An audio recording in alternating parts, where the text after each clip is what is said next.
everyone. So naade ay tayo simple setup lang nga unit diri and it's Hyundai Porter 2 double cab. So ready to pull out na ni siya, complete LTO papers. Kaya kung gusto po mo magpa-additional ng mga stainless, pwede ra gihapon siya. So again, this is Hyundai Porter 2 double cab. Pero 4x2 lang ni siya, di siya 4x4. Kung 4x2 is double tire, dun na siya sa likod. Pero kung gusto niya ipa-convert into single tire, pwede ra po siya.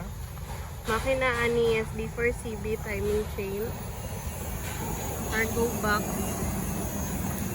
is nasa 7.3 feet ang kataason. And then capacity sa ato ang unit is 1.5 tons. Iyahang interior. So black blue po ang color sa iyang seat cover. And then air condition gihapon na ang ato ang unit.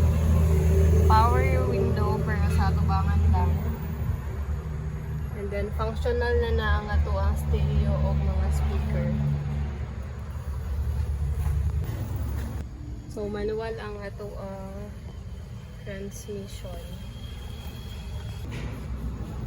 Maniyahang back seat. So leather gihapon na siya and then brand new. Natay room light diri sa may center.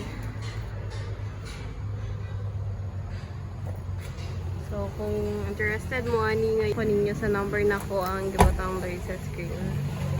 So again, this is available and ready to pull out. So, pwede po ninyo bisitahon. We are located at Darong Santa Cruz, Davao del Sur.